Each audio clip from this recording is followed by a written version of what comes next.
একটি বৃত্তের একটা বৃত্ত আগে এঁকে নিই।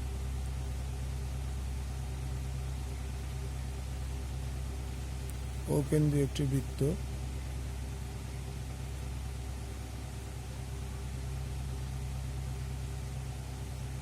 ABCD একটি বর্গক্ষেত্র। মনে করি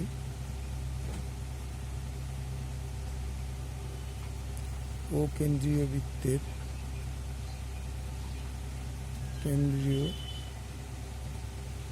বৃত্তের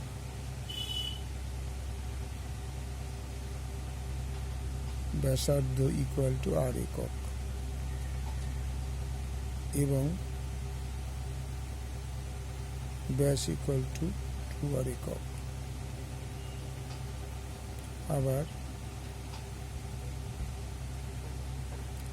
ABCD বর্গক্ষেত্রের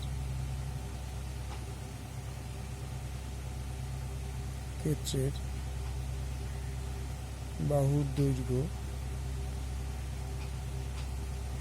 মনে করি x একক।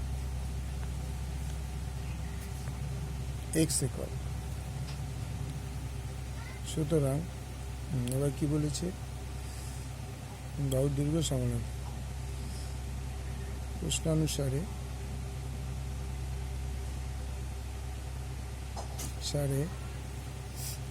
বৃত্তের ব্যাস ইকুয়াল টু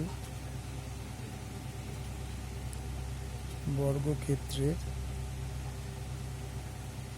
বাহুর দৈর্ঘ্য, তো বা বৃত্তের ব্যাস 2r, বর্গক্ষেত্রের বাহুর দৈর্ঘ্য a, বা r ইকুয়াল টু a/2 একক। সুতরাং বৃত্তের পরিসীমা বা পরিধি ইকুয়াল টু 2πr একক।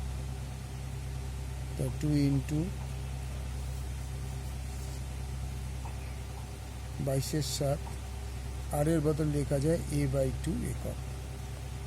যেহেতু r এর বদল লেখা যায় a/2, এখানে r এর বদল a/2, তাহলে এই 2 কেটে গেল, তাহলে 22/7 একক। সুতরাং 7 একক হয়ে গেল। এবার হচ্ছে বর্গক্ষেত্রের পরিসীমা, বর্গক্ষেত্রের পরিসীমা ইকুয়াল টু 4 একক। তাহলে বৃত্তের পরিসীমা বা পরিধি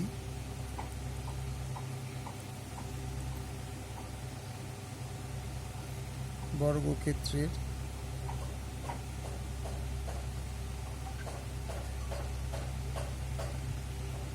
সীমা ইকুয়াল টু, বৃত্তের পরিসীমা হয়ে গেল 22/7 আর বর্গক্ষেত্রের পরিসীমা 4/1 equal to 22a/7 into 1/4a।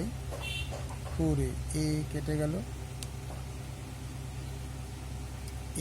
গেল, 11 দুগুণে 22, 2 দুগুণে 4, 11/14।